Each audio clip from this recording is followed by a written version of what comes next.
اس میں بھی اللہ نے پورے کا پورا کوڈ آف لائف بیان کیا ہے کہ میرے حبیب آپ اعلان یہ کر دیں. اب کیا؟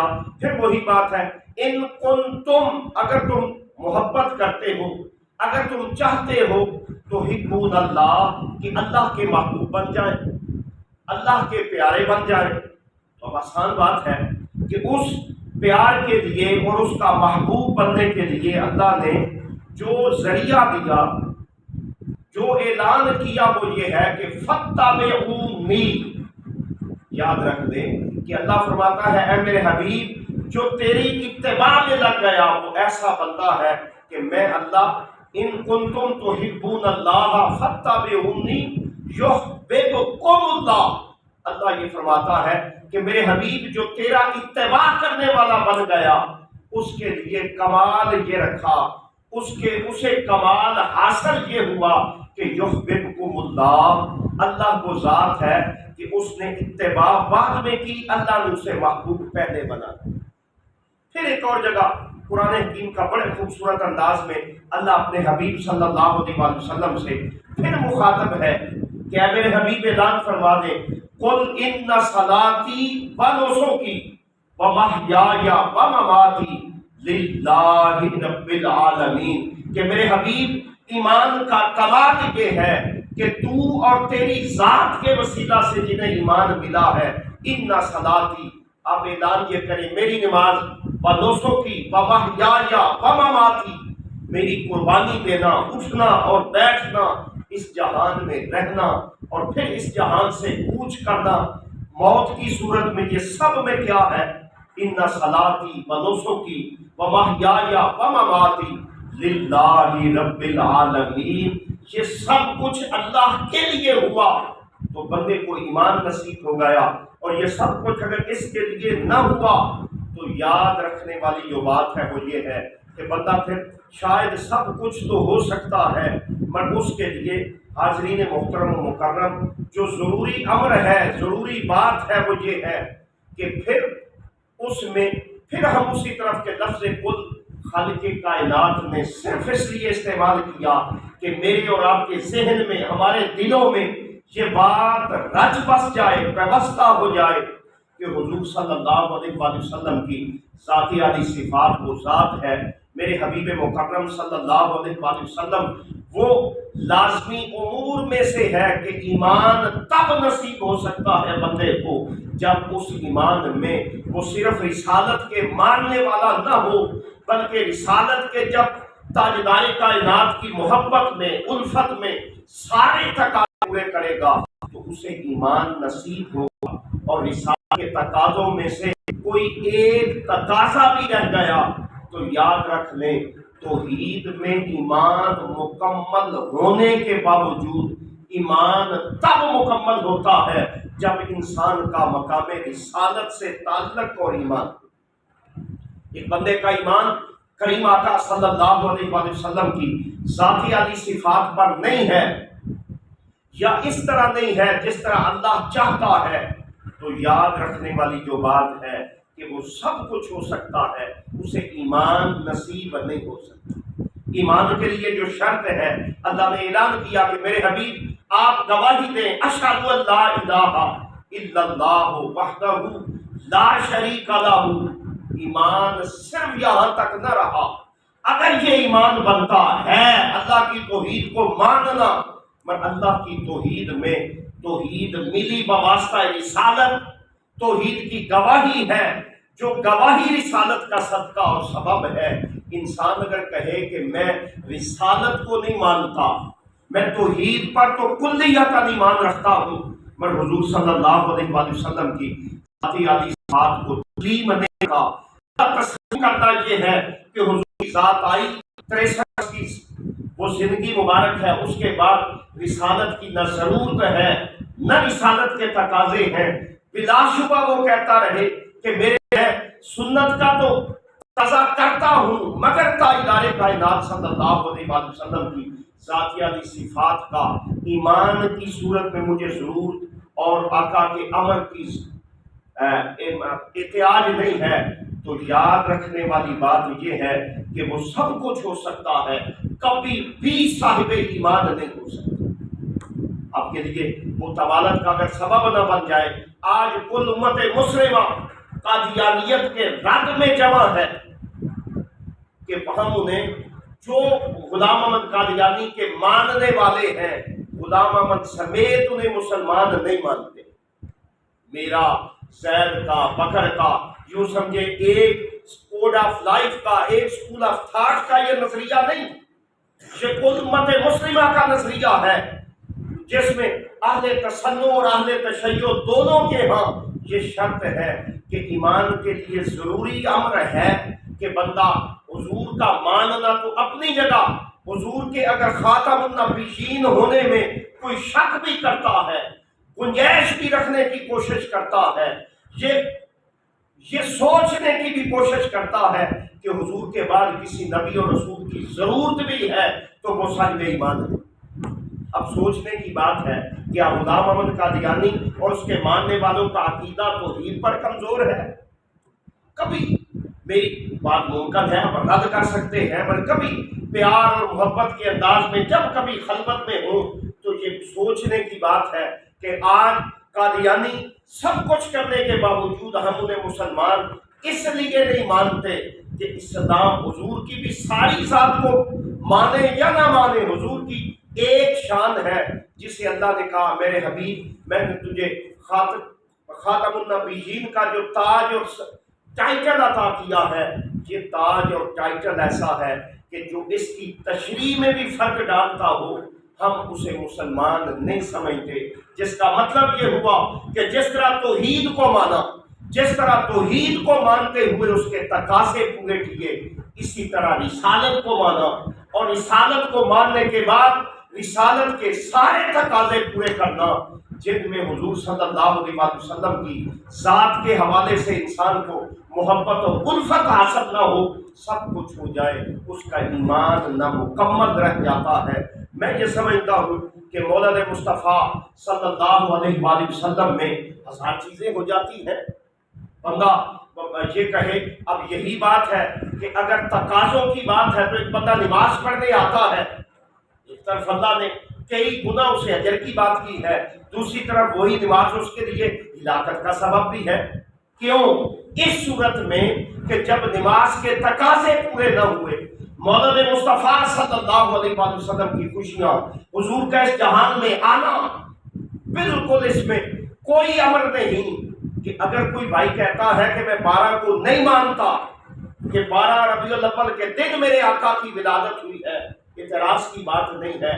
بابا شرط تو یہ ہے، اللہ کہے میری سب سے بڑی نعمت ہے، میرا سب سے بڑا انعام ہے، کائنات کا خلاصہ حضور کی ذات ہے، وہ اللہ جو انبیاء و مرسلین کو تاج رسالت کی عطا کرنے کی سرمنی میں یہ شرط رکھے جو میرے حبیب کو نہیں مانے گا میں اسے ایمان نہیں عطا کروں گا۔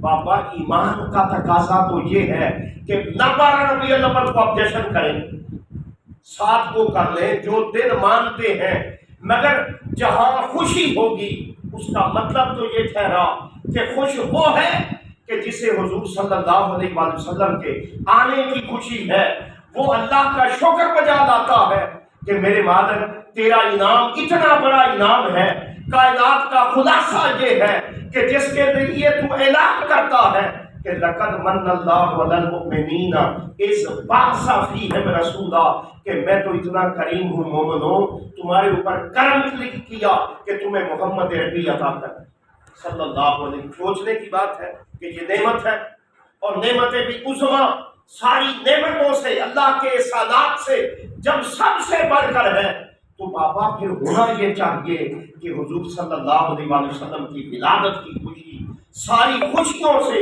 اولاد ملنے سے، ملک ملنے سے، نعمتیں ملنے سے، ان سب سے بڑی اور بڑھ جانی چاہیے، اس لیے کہ اللہ کی یہ نعمت اتنی بڑی ہے، اللہ کا یہ انعام اور احسان اتنا بڑا ہے کہ جس انعام اور احسان کے برابر کائنات میں کچھ بھی نہیں۔ توحید سمیت انسان کو رب ملا، انسان کے لیے ایمان کے درجات پورے ہوئے، انسان کو ایمان کے تقاضے نصیب ہوئے، یہ سب کس وجہ سے ہے؟ یہی وجہ ہے کہ علماء بیان فرماتے ہیں کہ شب میلاد مصطفیٰ ساری کائنات کی ساری راتوں سے اور ایام سے بڑھ اس لیے جاتی ہے۔ یاد رکھنے والی بات یہ ہے کہ مولد مصطفیٰ کی وہ 11 اور 12 کی رات اور دن اتنا بڑا اس لیے ہے کہ قرآن سمیت جتنی نعمتیں ملی ہیں وہ صدقہ محمد ملی صلی اللہ علیہ وآلہ وسلم۔ اگر حضور کی ذات نہ ہوتی، میرے آقا کا وجود مبارکہ نہ ہوتا، میرے آقا صلی اللہ علیہ وآلہ وسلم کی ولادت میرا اللہ اعلان نہ فرماتا، یاد رکھ لیں، یاد رکھنے والی بات ہے کہ پھر کائنات میں نہ کچھ ہوتا، نہ کسی ہونے کا وجود تھا۔ جو اللہ میرے اور آپ سے مخاطب ہو وہ مخاطب وسیلہ محمد سے ہو، وہ اللہ مجھے اور آپ کو عطا کرے تو وسیلہ محمد سے عطا کرے، وہ میرا اللہ مجھے اور آپ کو کچھ دینے کی صورت میں حضور صلی اللہ علیہ وسلم کے وسیلہ کی ذات عالی صفات کا بیان کرے، تو پھر بابا امر تو یہ ہوا، پھر سمجھ تو یہ آئی کہ دنیا میں جو کچھ ہے اور جو کچھ ملا وہ وسیلہ محمد ہے۔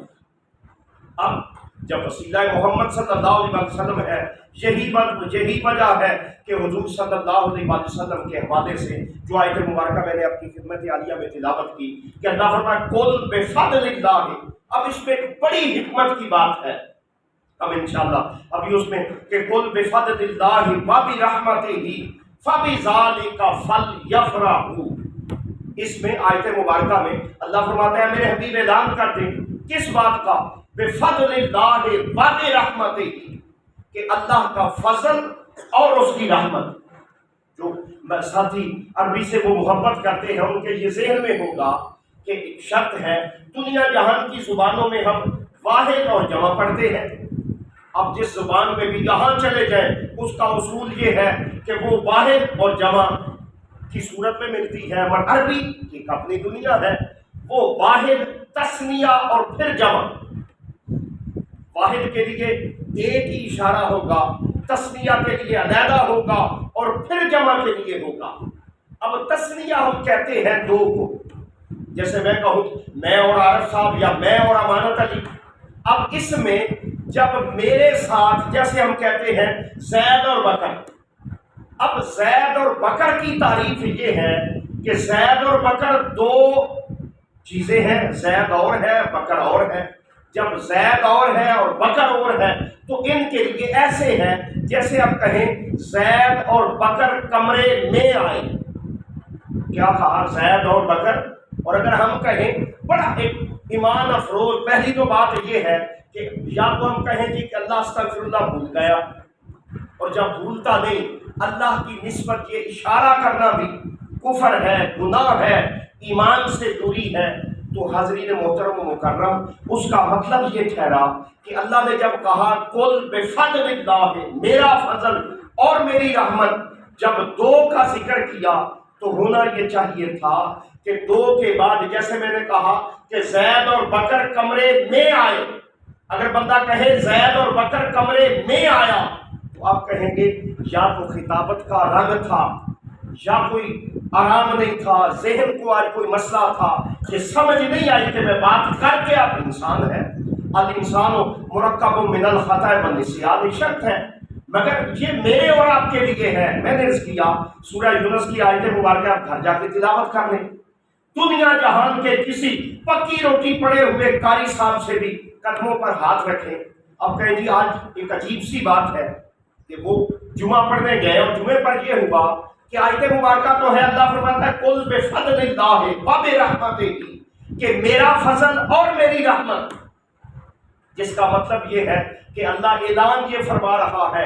یہاں کئی مفسرین نے فضل سے مراد کچھ اور لینے کی کوشش کی ہے، پر بھلا ہو مفسرین کا، علامہ اسقلانی سمیت کہ جنہیں سلام پیش کرتے ہیں کہ وہ کہتے ہیں قل بفضل اللہ وبرحمتہ، مراد ہی ایک ذات ہے اور اللہ کے فضل اور اس کی رحمت سے مراد حضور کی ذات۔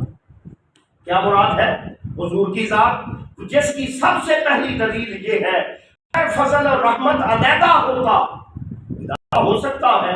اللہ نے قرآن حکیم میں جب بھی بیان کیا جب اپنے فضل کی بات کی ہے، اپنی رحمت کی بات کی ہے، تو ان دونوں چیزوں سے مراد کیا لیا ہے؟ مراد حضور کی ذات کو ہے۔ حضور صلی اللہ علیہ وسلم کا جب بھی اور جہاں بھی ذکر کیا، اس ذکر مبارکہ میں ایک اور جگہ پر اللہ فرماتا ہے، میرے الحمدللہ حسین میں آپ کو خدمت عالیہ میں فَبِذَلِكَ فَلْيَفْرَحُوا کے حوالے سے اللہ فرماتا ہے فَلَوْلَا فَضْلُ اللَّهِ عَلَيْكُمْ وَرَحْمَتُهُ، اگر اللہ کا تم پر فضل اور اس کی رحمت نہ ہوتی تو مانا کیا ہوتا؟ اللہ فرماتا ہے کہ رحمتہ لکنتم من الخاسرین، اللہ کی فضل اور رحمت نہ ہوتی تو تم گھاٹے والے ہوتے۔ اب اگر کسی نے یہ بھی مراد لینے کی کوشش کی، مجھے اس پر الحمدللہ تعالیٰ اعتراض و لڑائی والی تو بات ہی نہیں، تو سوچنے کی بات ہے کہ بابا اگر قرآن بھی ملا ہے تو مجھے اور آپ کو ڈائریکٹ تو نہیں ملا۔ ایک لمحہ کے لیے سوچنے کی بات ہے کہ بھائی بلا شبہ اللہ عطا کرنے والی ذات ہے، مگر اس نے مجھے اور آپ کو عطا کیا ہے، پر عطا کیا محمد کا صدقہ صلی اللہ علیہ وآلہ وسلم، جس کا مطلب یہ ہے کہ قرآن بعد میں مانا، قرآن ماننے سے پہلے حضور کو امین مانا، حضور کو طیب و طاہر مانا، صادق و امین مانا، کہ حضور کی ذات وہ ذات ہے۔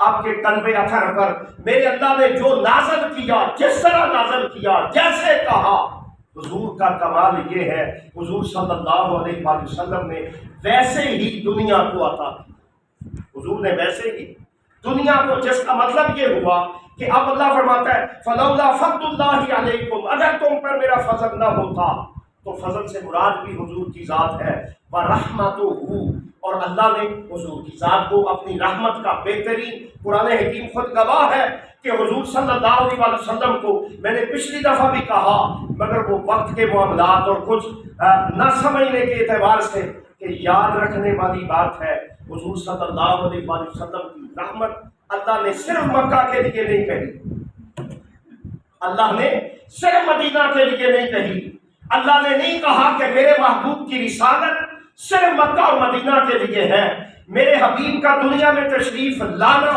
صرف ایک طبقہ کے لیے ہے، نہیں، جو عرض کرنا تھا اور کیا ہے وہ یہ ہے کہ اللہ اپنا تعارف کرواتے ہوئے اعلان یہ کرتا ہے کہ الحمدللہ رب العالمین، میں رب وہ ٹھہرا جو ساری کائنات کا پالنے والا ہے۔ اور آج دنیا، مجھے اور آپ کو سائنس آگے چل رہی ہے، وہ سائنس آگے چلتے ہوئے اعلان یہ کرتی ہے یہ طبقہ بھی ہے، یہ جہان بھی ہے، یہ دنیا بھی ہے، اس طرح کا نظام بھی ہے۔ تو ہونا یہ چاہیے تھا، اللہ فرماتا میرے حبیب رب تو میں ٹھہرا ساری کائنات کا، جب میں رب ٹھہرا تو آپ میرے حبیب مکرم صلی اللہ علیہ وسلم تجھے اس ربوبیت میں سے مکہ کے لیے رسالت عطا کرتے ہیں، تجھے اس کے لیے، پھر اے میرے حبیب تجھے مدینہ کے لیے، چلے جو عرب والے ہیں عرب دنیا کے لیے ایک بر اعظم کی بات کرتے ہیں، اللہ فرماتا ہے نہیں، اے میرے حبیب الحمدللہ رب العالمین، میں رب ٹھہرا ان عالموں کا کہ جن کا بھی شاید ظہور نہیں ہے، آنے والے دنوں میں، آنے والے اوقات میں پھر بڑھتا جائے۔ اللہ فرماتا ہے میرے حبیب تیری پہچان اور تیرے رحمت ہونے کی دلیل یہ ہے کہ وما ارسلناک رحمتا للعالمین، اے میرے حبیب جس کا میں رب ٹھہرا، اعلان یہ ہے جہاں جہاں تک میری ربوبیت ہے، وہ زمین کے اندر ہے یا باہر ہے، وہ آسمان ہے یا آسمان کی چھپی ہوئی چیزیں ہیں، اے میرے حبیب کائنات پوری کو اکٹھا کر لے، جس کا میں رب ٹھہرا اس کے لیے تجھے رحمت کا تاج عطا۔ یہ تو میرے اور آپ کی سنی بڑھا دے، ہماری کیا اوقات؟ بابا حضور کا ذکر وہ ذکر ہے کہ جسے اللہ نے اتنا بڑھایا ہے، اتنا چڑھایا ہے، اللہ نے اپنے حبیب کے ذکر کو اتنا بلند کیا ہے۔ یاد رکھ لیں الحمد سے والناس تک ہر جگہ اس نے لمٹ بیان کی ہے، نہیں کی تو ذکر محمد پر نہیں کی تو میں ذمہ دار ہوں، یہ آپ کے سامنے ریکارڈنگ ہے۔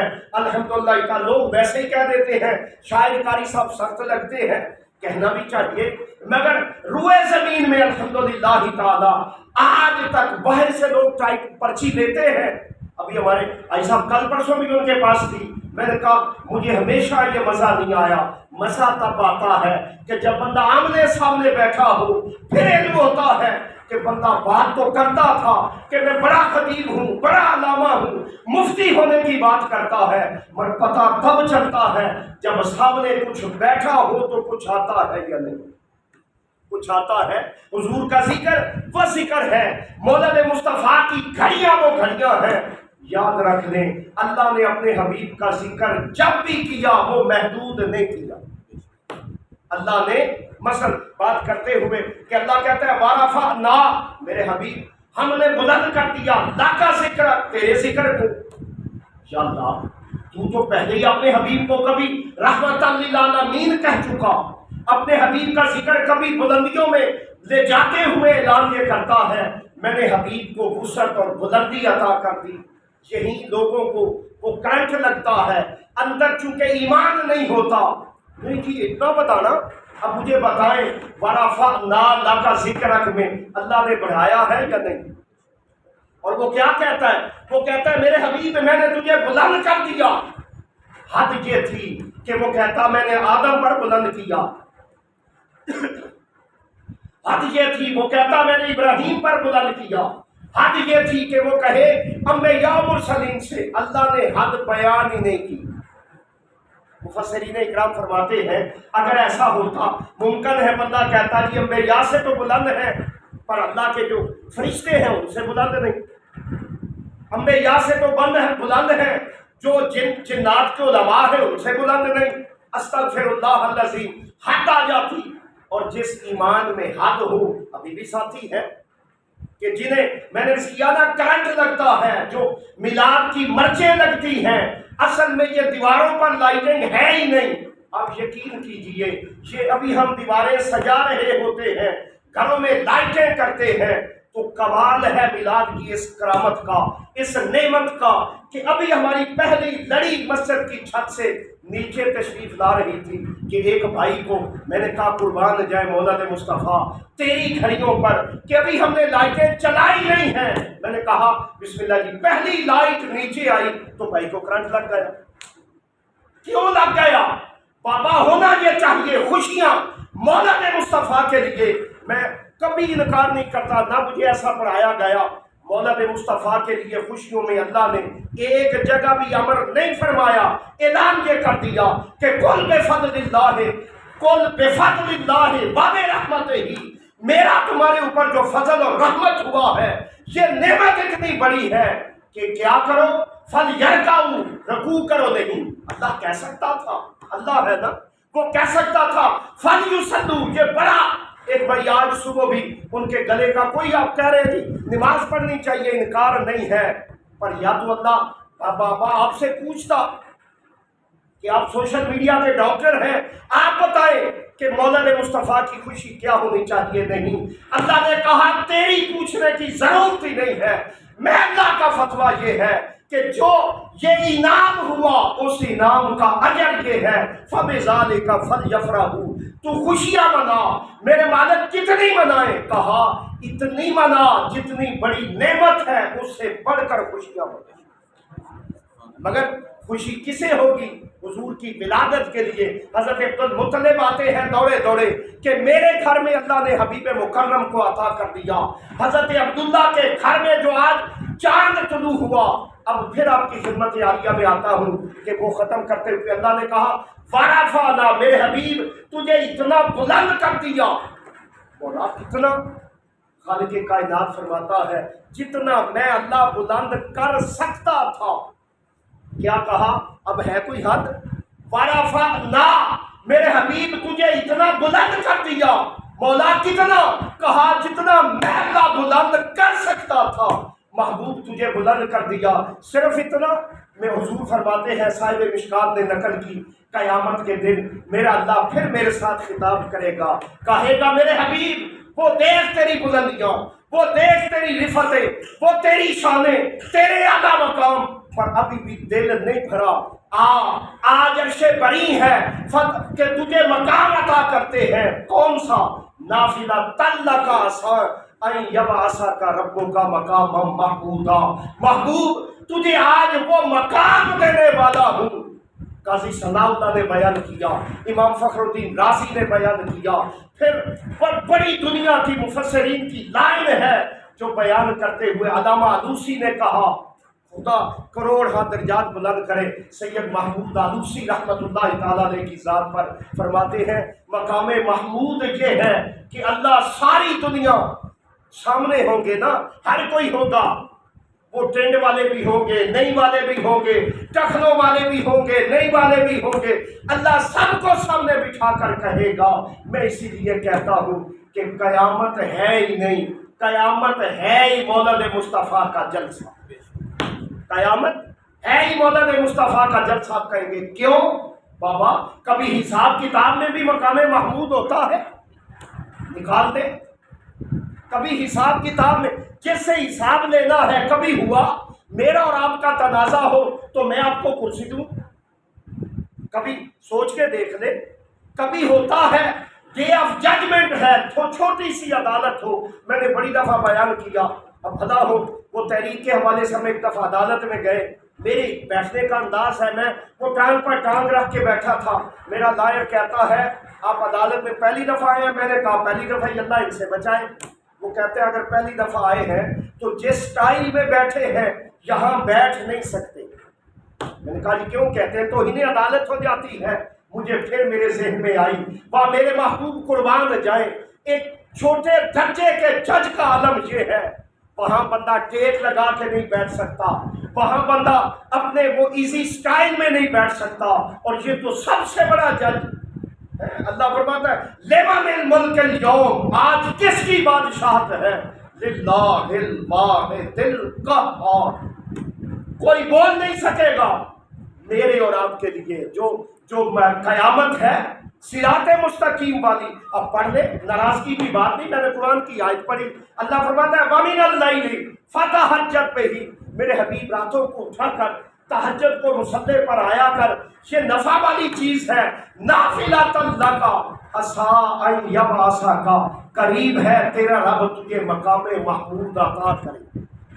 اور مقام محمود پوری کائنات میں الحمد سے والناس تک نہ کسی اور کو ملا نہ ملے گا۔ یہی وجہ ہے ناراض نہ ہو، دلائل پر آئیں، محمد کہتے ہی اسے ہیں۔ کہاں کہاں میں اور آپ لمٹ رکھیں گے؟ بابا حضرت آمنہ کو سلام پیش کرتے ہیں، وہ عبد المطلب تیری ذات کو کروڑ سلام ہے، کہ نام رکھا تو کیا رکھا، ساری حدیں توڑ۔ ہے کوئی محمد؟ محمد کہتے ہی اسے ہیں۔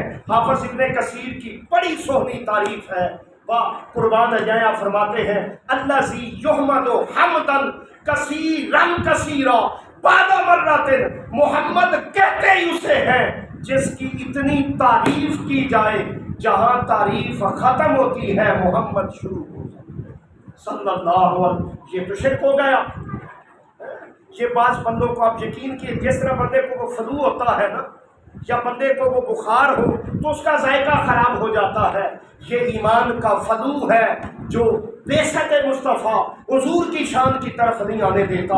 ورنہ الحمد سے والناس تک اللہ کبھی حضور کی گلیوں کا ذکر کرتا ہے، کبھی اٹھنے کا ذکر کرتا ہے، کبھی بیٹھنے کا ذکر کرتا ہے، کبھی چلنے کا ذکر کرتا ہے، حتی الامروں کا انہم لفی سکرتہم یعمہون کہہ کر اعلان کرتا ہے۔ اے میرے مکرم تیری شان یہ ہے، تیری ساری زندگی کی میں اللہ قسم اٹھاتا ہوں۔ اور جس پر ختم کرتے ہیں کہ میں نے شروع میں کہا کہ زید اور بکر دو ذاتیں ہیں، اب اللہ نے کہا قل بفضل اللہ وبرحمتہ، تم پر اللہ کا فضل اور رحمت ہوئی۔ اب جب دو چیزیں بیان کی، دو شخصیات، دو فضل بیان کیے، دو انعام بیان کیے، میں شروع میں آپ کی خدمت عالیہ میں عرض کر چکا کہ جب بابا دو کی بات ہے تو پھر اشارہ بھی دو کا ہوگا، زانے کا، جس کے لیے تسنیہ میں ہم کہتے ہیں، پر خالق کائنات پر قربان جائیں۔ اللہ فرماتا ہے قل بفضل اللہ وبرحمتہ فَبِذَالِكَ، اب فَبِذَالِكَ واحد کے لیے ہے. جیسے آپ کہیں میں نے کہا کہ زید اور بکر کمرے میں آیا، آپ کہیں گے جی باتیں بڑی کر رہے تھے. گرامر کا حال یہ ہے کہ بات دو کی اشارہ ایک کا. زید اور بکر، اللہ نے جہاں اشارہ ایک کا رکھا یہ اس لیے ہے کہ کل بفضل اللہ و برحمتہ، کہیں علیحدہ نہ ہونا. میرا فضل بھی حضور کی ذات ہے، میری رحمت بھی حضور کی ذات ہے. جو یہ انعام ہوا اس انعام کا مطلب یہ ہے فَبِذَالِكَ فَلْيَفْرَحُوا، تو خوشیاں منا. تیری خوشیوں کا عالم یہ ہونا چاہیے کہ جس کے لیے، اب عجیب سی بات ہے، اللہ فرماتا ہے ذَالِكَ هُوَ خَيْرٌ مِّمَّا يَجْمَعُونَ. اللہ فرماتا ہے جو تو جمع کر کے رکھتا ہے، بندے کے لیے دو ہی چیزیں ہوتی ہیں، یا وہ جمع کرتا ہے اپنے اعمال یا روپے پیسے کے لیے. اللہ نے کہا ان دونوں سے بڑھ کر انعام یہ ہے جب اللہ کا فضل ہوا، اللہ کا انعام ہوا، تو اس کا مطلب یہ ہے کہ پھر اس فضل اور انعام پر جس میں میں نے انکار نہیں کیا، رد نہیں کیا، اللہ فرما سکتے تھے خالق کائنات کہ یہاں ذکر ہو سکتا ہے، مگر اللہ نے جب خوشی کا ذکر کہا کہ تیری خوشیاں حد میں نہیں آنی چاہیے، لمٹ میں نہیں ہونی چاہیے، وہ خوشیاں اتنی ہونی چاہیے کہ پھر دوسرے کو یہ علم ہو جائے کہ یہ لائٹنگ کسی اور وجہ سے نہیں ہے، گھر سجایا ہے یہ کسی اور وجہ سے نہیں ہے، صرف اس لیے سجایا ہے کہ گھر سجا کے کہا دیکھ لیتے ہیں سرکار کدھر جاتے ہیں.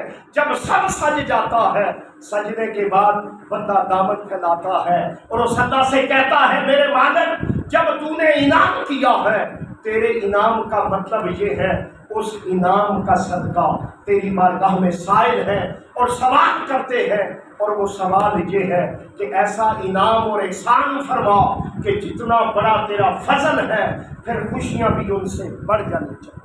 فَبِذَالِكَ فَلْيَفْرَحُوا هُوَ خَيْرٌ مِّمَّا يَجْمَعُونَ. پھر اللہ نے اگر چاہا تو انشاءاللہ ہم ابھی اس کا کہ وہ ذَالِكَ هُوَ خَيْرٌ مِّمَّا يَجْمَعُونَ کہ اللہ فرماتا ہے تمہارے اجتماع سے بڑھ جاتا ہے، تمہارا وہ جو جمع کیا ہوا ہے اس سب سے بڑھ کر بڑی نیکی یہ ہے کہ اللہ کے ہاں اللہ انسان کو وہ کمال کرنے کی توفیق عطا فرمائے کہ پھر مولد مصطفیٰ کی خوشیاں ساری خوشیوں سے بڑھ جائیں.